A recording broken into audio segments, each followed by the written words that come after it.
We're going to switch gears a little bit here on Media Mornings and talk about development. And Media Mornings, we've got that name, Media Mornings, because we like to survey the news. And one of those news issues is density and the density debate. And what I'd like to play just before we bring on our next guests, I'd like to play a little clip from the Bill Good Show from last week with Chris Vollen. And this is a little bit of a taste of the subject.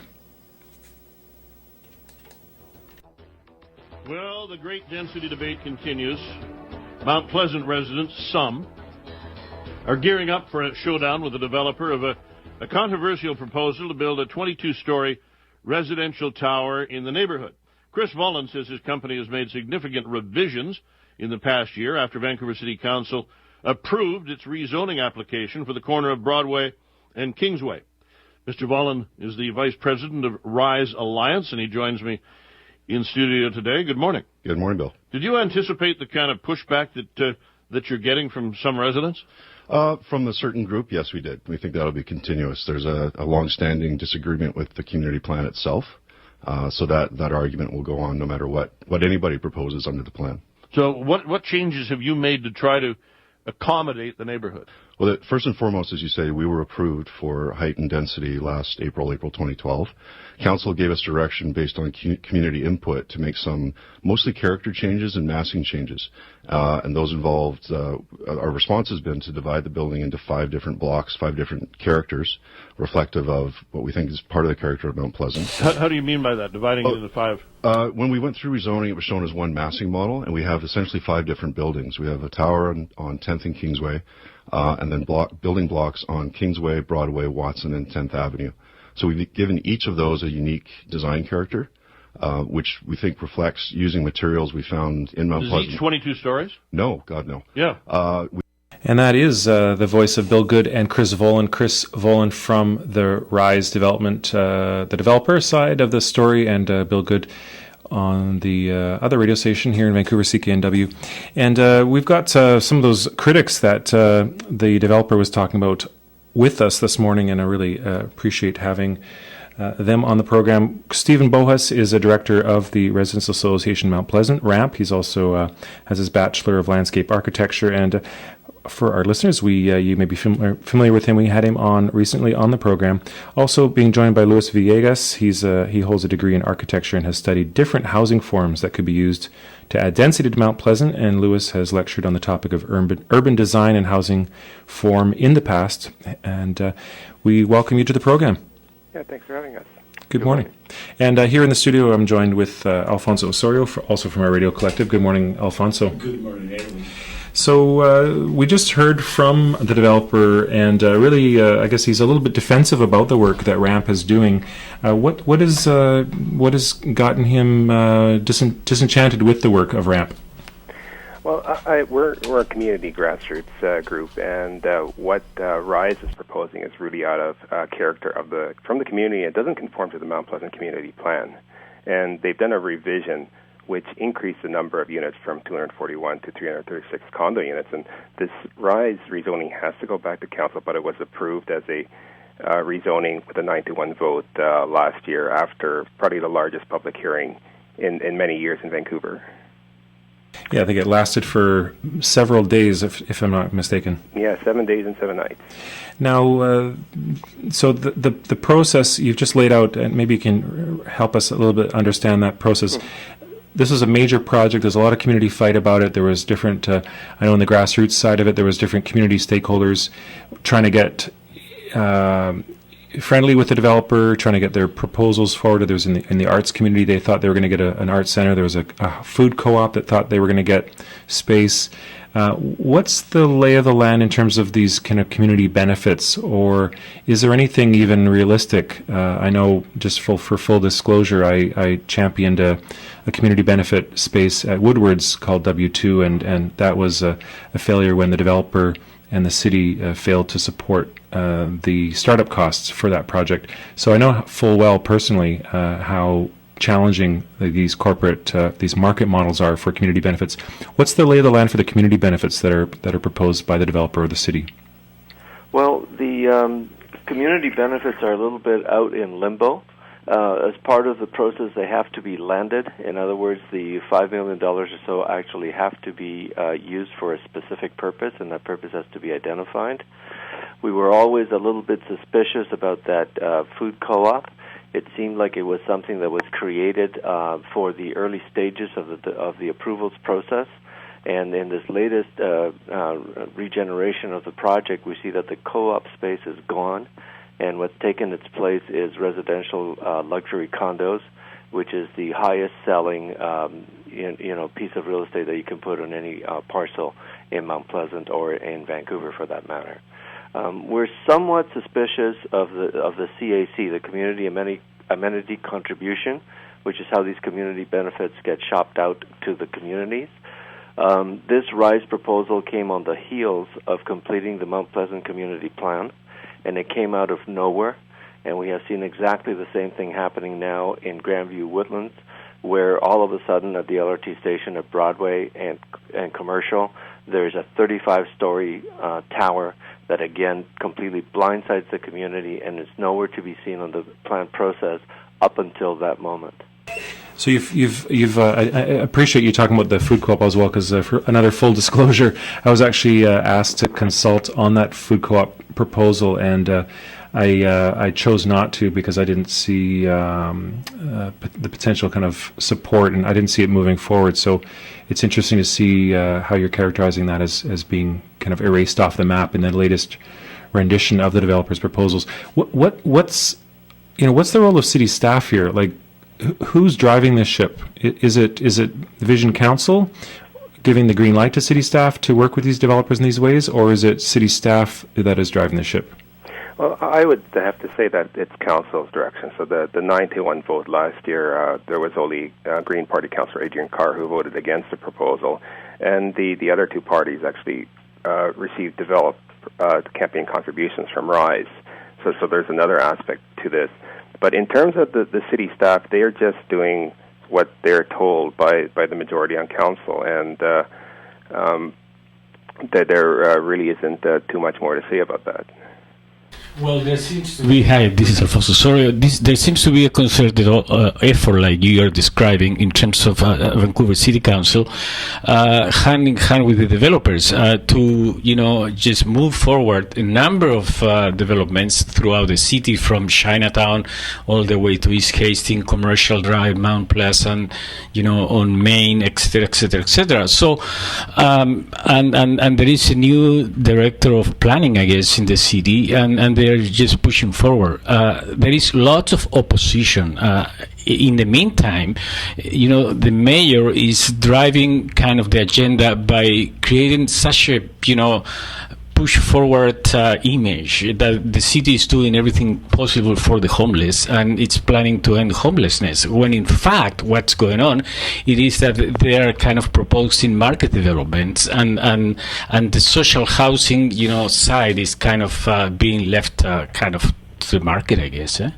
Alfonso, the question comes up, where is the social housing in this RISE tower?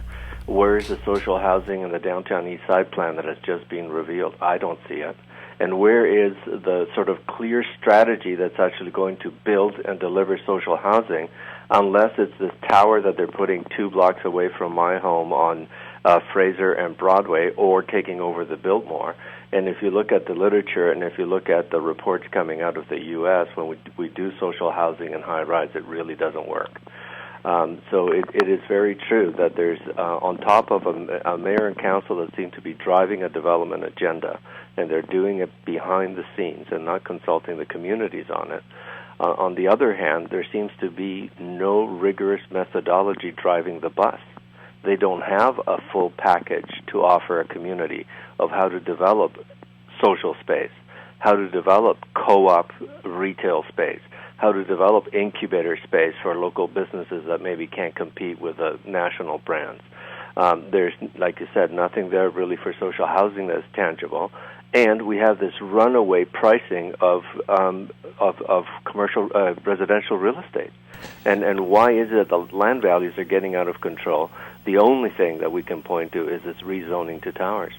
Yeah, no, we learned at the Woodwards project that in one regard, the residents who squatted for that Woodwards project They squatted. It was one of the most historic civil actions in Vancouver's history, and people asked for employment support, housing support, low-income grocery store, employment opportunities, economic development, grassroots economic development, community center, native healing programs, and really all we ended up with was PHS secured housing for its agency, and there was no funds left from the developer for any other of the community amenities.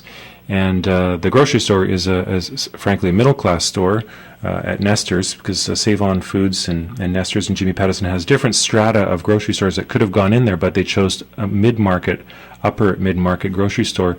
And then the W2 community center, the city essentially denied that it was a community center and just treated it as some kind of a NGO space and didn't provide any startup funding, and was expecting that community nonprofit grassroots group to pay $82,000 in the first year for its strata fees. So really, and that's a $400 million development. So we learn from those failures of city policy to be delivered, and we look at the rise. And what are some of the lessons for you when you look at the Woodwards project? Well, the key thing about Woodwards, and then I'm going to pass it over to Steve, is that the Woodwards site itself is part of the original Gastown town site, the original Granville town site that was laid out in 1870. And to go in there with a modern building that is completely out of character with everything else, never mind going in there with a tone-deaf ear to the needs of the community, just shows, and Larry Beasley was the one that negotiated that one, just shows the state of planning in our city today. Yeah, and Mount Pleasant Rise is just out of character in terms of both the height and the scale, and the impacts on the community. We have an established community, and it's very problematic just to land a tower and podium, a model right in the heart of Mount Pleasant. Well, their strategy, regarding city council, it seems to be lack of specifics, and that's the way they operate. They make an announcement about a number of developments, and then they say that they're going to hear from the people, but there is no specificities in their original plan, and they said they're going to announce them, and so they present this in a fragmented way, and that's how they operate. That's how they push forward, and then surprise, surprise, at the end of the day, we just have market housing. And I would go further, Alfonso, that it's not only specificity, there's a lack of capacity. Remember that only a year ago we finally made row housing legal in Vancouver. And that has been the bread and butter since 1600 in Paris and London, and it's in Toronto, and it's in Montreal, and it's all over the world, the bread and butter of doing human-scale, high-density urbanism. And around this place, if you want to increase the density, the default button is we're going to shove another tower in there. And there's just no depth or really ability that I see coming from the planning department to handle an urbanism that is more multifaceted and more nuanced to the kind of communities that we have here in Vancouver. So what are the lessons for other neighborhoods? We've talked about Mount Pleasant, we've talked about the downtown east side, you mentioned briefly the commercial drive area. What are some of the other planning threats to other neighborhoods? And I'm thinking, perhaps up to 41st and past Langara, that area, and Bing Tom, the architect, talked about these vertical gated communities and how Vancouver was being designed as an international resort city. Is this the plan moving forward for these other neighborhoods? Well, if we have no jobs, we might as well go on vacation. Is that what the resort city was for, or was that more for people who could afford to sit on otherwise empty real estate while everyone else struggles? Well, I think there's also the issue of having, if you have community plans, you respect those community plans. We just had a fresh community plan in November of 2010 for Mount Pleasant, and immediately we can see that the community plan is not being followed. So you spend all this time getting input and building a plan, and it's just put aside, and the same issues are going to come up in Oak Ridge and Marpole and Granby Woodland, the West End, and the downtown east side with their ongoing community plan processes. The other neighborhoods, then, what are you seeing being threatened? the SkyTrain line went to the airport and has delivered new sites for towers along that route. We're also looking at the SkyTrain going the Evergreen line to Coquitlam and Port Moody. See towers popping up in Port Moody. What is this model of SkyTrains and these urban tower zones that and the effects on the surrounding neighborhoods? Well, the first thing to understand is that the transportation equation is usually thought of as transit-oriented districts. And when you read about it in the media, SkyTrain and towers are always talked about as going hand in hand. That is incorrect. If you take a 5-minute walking distance from any transit station, you're actually describing an area of about 120 acres. At 4 stories high, you can house 20,000 people in each one of those transit-oriented districts. But when you get out to Joyce or when you come over here to Main Street and First Avenue, you see that it's only towers that it's on there. The other thing so there's a misunderstanding, and Port Moody gets this. Port Moody asked their council to lower the height to 4 stories in their new transit areas. But with the community consultation process, there's another thing that is being done, which is really something to watch out for, and that people out there can really sort of prepare themselves for. The planners come out and they ask the people, what do you want? It is important that we consult the neighborhoods, and it's a critical part of doing planning. However, the planners have to come with a toolkit that has the parts for the neighborhoods that the neighbors can choose from. They're the experts in development and design. They should be the ones that are providing a short lecture showing the options that are out there as a menu. And then the people in the room should have discussions about what best fits their character and their community. Well, one of the failures, I think, that Woodward's also points to is the fact that there was a Woodward's Community Advisory Committee, and city staff allowed that committee to die 2 years before the development was actually completed. So there was, in fact, no community oversight on that project. That was a very, very important project, not just for the neighborhood, but also for the city. It should have been the kind of project that was a flagship. You know, back in the day, I also argued that the Olympic Village should have been designed as a neighborhood that was going to integrate social housing and end this homelessness problem, which is really a mental health problem. And Steve and I said at the Mount Pleasant Implementation Committee, which is also another of these dying committees, and except for the fact that Steve and I are there, and we have a few people that are interested in the neighborhood in a special way, and we've held self-directed workshops around it, the city has had us in the room and has never asked us for a single thing. And we sit around this committee table, and then developers come in and show us what they're doing. We have never had any input into the process and have never been asked to contribute anything. So these committees are a bit of a sham. And I think what people have to do is that they have to become sort of self-organizing around it and sort of push back. Now, we've seen a pushback and a kind of a zero-sum game with some of the activists in the neighborhood here in the downtown east side, where they sought kind of a line in the sand and said, you know, there has to be 100% social housing.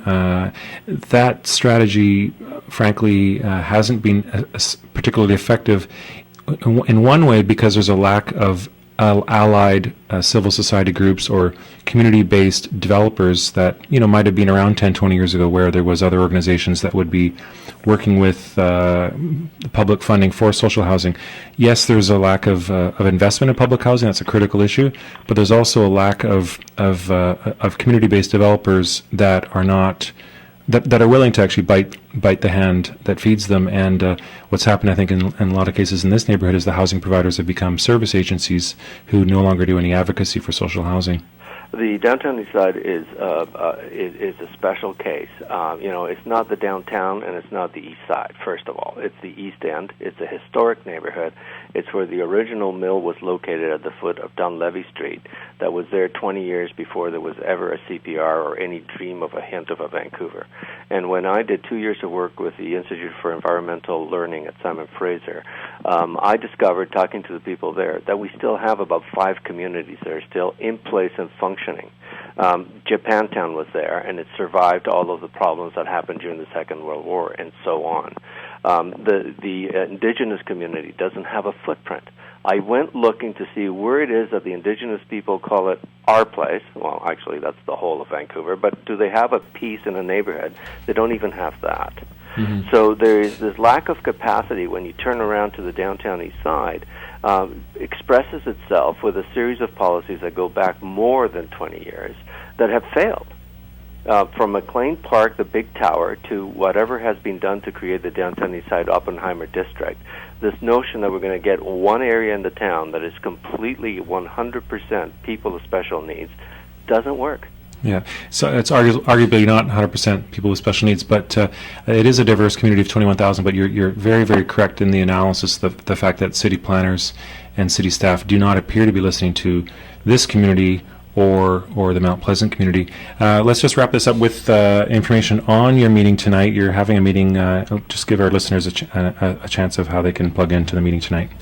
Yeah, sure. We're having an outreach at 7 to 9, and it's going to be at St. Patrick's Parish at Main Street and 13th, and everyone's welcome. We're going to have refreshments and drinks, and we're going to do a general overview of what the city presented and the developers last week at their open house, and take questions and answers, and really prepare for the upcoming Development Permit Board hearings on September 23rd.